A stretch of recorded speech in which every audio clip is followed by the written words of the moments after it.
بسم اللہ الرحمن الرحیم۔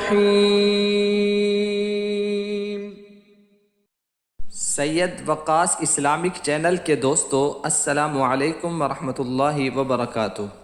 پیارے ناظرین، شروع اللہ کے بابرکت نام سے جو بڑا مہربان نہایت ہی رحم کرنے والا ہے۔ لاکھوں کروڑوں درود و سلام حضرت محمد صلی اللہ علیہ وسلم پر اور ان کی آل پر۔ ناظرین، پہلے دعا کر لیتے ہیں، پھر ہم آپ کو خاص وظیفہ یا محمد صلی اللہ علیہ وسلم اس اسم مبارک کا بتائیں گے۔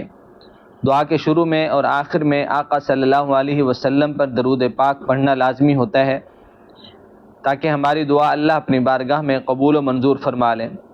پیارے ناظرین، اگر آپ بھی ہماری خاص دعا میں اپنا نام شامل کرانا چاہتے ہیں تو کمنٹس میں جا کر ہمیں اپنا نام لکھ دیں، انشاءاللہ آپ کو خاص دعا میں شامل کیا جائے گا۔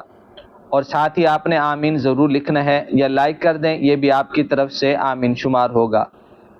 اللہم صلی علی محمد وعلی آل محمد کما صلیت علی ابراہیم وعلی آل ابراہیم انک حمید مجید۔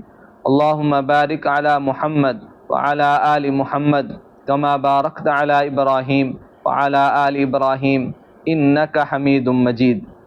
اے اللہ، اے میرے مالک، خالق، رحیم، کریم اللہ، ہم بے بسوں کی ایک التجا ہے، آپ سے درخواست ہے، فلسطین کو آزادی عطا فرما۔ فلسطینی بھائیوں، ماؤں، بہنوں پر، بچوں پر اپنی خاص رحمت کا نزول فرما۔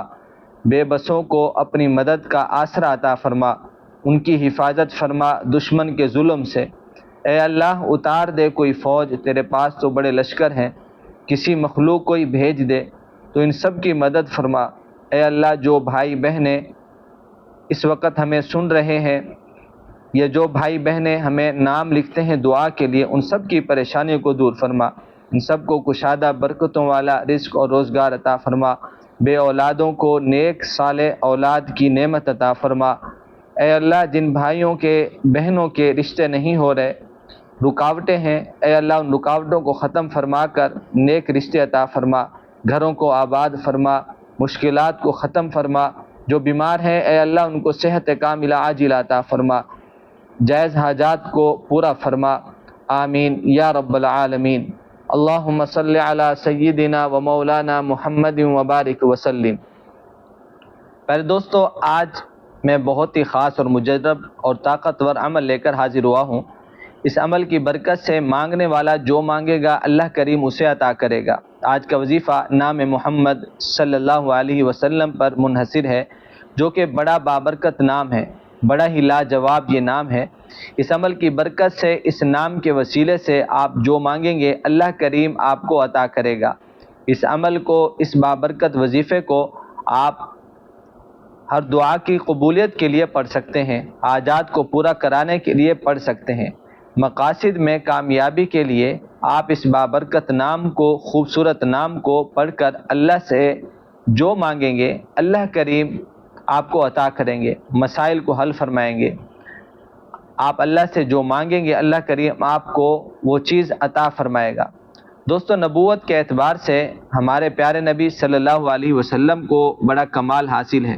تمام انبیاء علیہ الصلاۃ والسلام سے پہلے آقا صلی اللہ علیہ وسلم کا تذکرہ ہے۔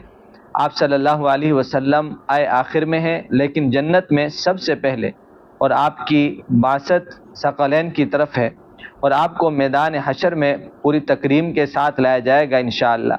آپ کی شریعت کو منسوخ نہیں کیا گیا، آپ کے فضائل برکات کی کوئی حد نہیں ہے۔ اس میں محمد صلی اللہ علیہ وسلم کے حوالے سے آپ کی عظمت اور شان کو بیان کیا جا رہا ہے۔ قرآن مجید فرقان حمید میں اس میں محمد صلی اللہ علیہ وسلم کو 4 جگہ ذکر کیا گیا ہے۔ نبی کریم صلی اللہ علیہ وسلم نے فرمایا، میرے 5 نام ہیں، میں محمد ہوں اور میں احمد ہوں، ماہی ہوں۔ اللہ تبارک و تعالی میرے سبب سے کفر کو مٹا دے گا، اور میں حاشر ہوں، اللہ تبارک و تعالی میرے بعد حشر قائم کرے گا، اور میں عاقب ہوں۔ محمد صلی اللہ علیہ وسلم کا مطلب ہے بہت زیادہ حمد کیا ہوا۔ نبی کریم صلی اللہ علیہ وسلم اس کے زیادہ حقدار ہیں، اس لیے کہ اللہ تعالیٰ نے نبی کریم صلی اللہ علیہ وسلم کی ایسی حمد کی ہے جو کسی اور کی نہیں کی، اور آپ صلی اللہ علیہ وسلم کو دو محمد عطا کیے جو کسی اور کو عطا نہیں کیے، اور قیامت کے دن اللہ وہ چیزیں الہام کرائے گا جو کسی اور کو الہام نہیں کرائے گئے۔ ابن قتیبہ نے کہا ہے کہ نبی کریم صلی اللہ علیہ وسلم نبوت کی علامتوں میں سے ایک یہ ہے کہ آپ صلی اللہ علیہ وسلم سے پہلے کسی کا نام محمد نہیں رکھا گیا۔ آپ صلی اللہ علیہ وسلم کی بار بار حمد کی جاتی ہے، یا اس لیے اللہ تعالیٰ آپ کی بہت زیادہ حمد کرے گا، یا اس لیے کہ فرشتے آپ کی حمد کریں گے، یا اولین آخرین آپ کی حمد کریں گے۔ قیامت کے دن اولین آخرین آپ کے جھنڈے کے نیچے ہوں گے۔ اللہ تعالیٰ نے آپ صلی اللہ علیہ وسلم کے گھر والوں کے دلوں میں الہام کیا کہ وہ آپ صلی اللہ علیہ وسلم کا نام محمد رکھیں۔ رسول اللہ صلی اللہ علیہ وسلم نے فرمایا، لوگ جب میت کو دفن کر کے آتے ہیں تو میت کو دو فرشتے آ کر بٹھا دیتے ہیں اور اس سے پوچھتے ہیں کہ من ربک، تیرا رب کون ہے؟ وہ کہتا ہے ربی اللہ، میرا رب اللہ ہے۔ پھر کہتے ہیں ما دینک، تیرا دین کیا ہے؟ وہ کہتا ہے میرا دین اسلام ہے۔ پھر وہ کہتے ہیں وہ شخص کون تھا جو تمہاری طرف مبعوث کیا گیا؟ وہ کہتا ہے وہ رسول پاک صلی اللہ علیہ وسلم ہے۔ پھر آسمان سے ندا کی جائے گی کہ میرے بندے نے سچ کہا، میرے بندے کے لیے جنت سے فرش بچھا دو اور اس کے لیے جنت کا دروازہ کھول دو اور اس کو جنت کا لباس پہنا دو۔ فرمایا اس کے پاس ہوا اور پاکیزہ خوشبوئیں آتی رہیں گی۔ معلوم ہوا کہ جب قبر والے نام محمد صلی اللہ علیہ وسلم لیتے ہیں تو اس کی قبر منور ہو جاتی ہے اور جنت کی کھڑکی کھول دی جاتی ہے۔ قبر کو تاحد نگاہ وسیع کر دیا جاتا ہے، ناظرین کشادہ اور کھلا کر دیا جاتا ہے۔ قبر کو گل گلزار بنا دیا جاتا ہے نام محمد صلی اللہ علیہ وسلم کی برکت کی وجہ سے۔ میرے پیارے بھائیوں اور پیاری بہنوں، ایک بات ذہن نشین کر لیں، اللہ کے نام کے ساتھ محمد لیا جائے۔ اسی طرح جب بندہ لا الہ الا اللہ پڑھتا ہے تو جنتی ہوتا ہے، لیکن اللہ کے نزدیک لا الہ الا اللہ اس وقت مقبول ہوتا ہے کہ جب اس کے ساتھ محمد الرسول اللہ یعنی کلمہ طیبہ پڑھا جائے، اور جب اللہ کے نام کے ساتھ محمد الرسول اللہ پڑھا جائے تو اس وقت اللہ تعالیٰ دعا کو قبول فرماتا ہے، آپ کی دعا کو سنتے ہیں، حاجات کو پورا فرماتے ہیں، مقاصد کو پورا فرماتے ہیں، ہر کام میں کامیابی اور کامرانی ملتی ہے۔ میرے تمام بہن اور بھائیوں سے گزارش ہے کہ آج کا عمل آپ کو جس طریقے سے بتایا جائے اسی طریقے سے کریں۔ انشاءاللہ بفضل خدا اس عمل کی برکت سے آپ کی اللہ کریم توبہ قبول فرمائے گا، آپ کی بخشش فرمائے گا، آپ کی ہر مانگی ہوئی دعا کو قبول شرف عطا فرمائے گا انشاءاللہ۔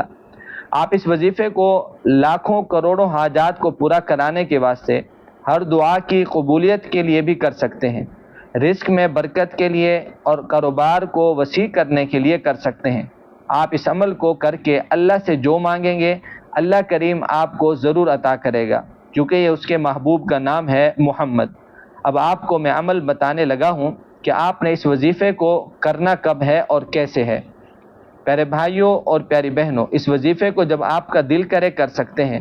بہتر یہ ہے کہ آپ اس وظیفے کو نماز فجر کے بعد کریں، اور نماز عصر پڑھ کر بھی اس وظیفے کو کر سکتے ہیں، اور نماز تہجد میں بھی اس وظیفے کو کر کے جو مانگیں گے اللہ کریم وہ عطا کرے گا۔ یاد رکھیں میرے رب کو ٹھنڈی نمازیں بہت پسند ہیں، اور ٹھنڈی نمازوں میں نماز فجر اور نماز عصر اور نماز تہجد آتی ہے۔ تو میرے آپ تمام سے گزارش ہے کہ ان اوقات میں اس عمل کو ضرور کریں۔ اگر ان اوقات میں آپ اس عمل کو نہیں کر سکتے تو پورا دن پوری رات آپ کے پاس ہوگی، جب آپ کا دل چاہے آپ کر سکتے ہیں۔ سب سے پہلے آپ نے درود پاک جو آپ کو آسانی سے یاد ہو، بہتر ہے درود ابراہیمی پڑھ لیں، 7 بار یا پھر 11 بار آپ کو پڑھنا ہے، اور آپ نے 33 بار کلمہ طیبہ پڑھنا ہے، لا الہ الا اللہ محمد الرسول اللہ۔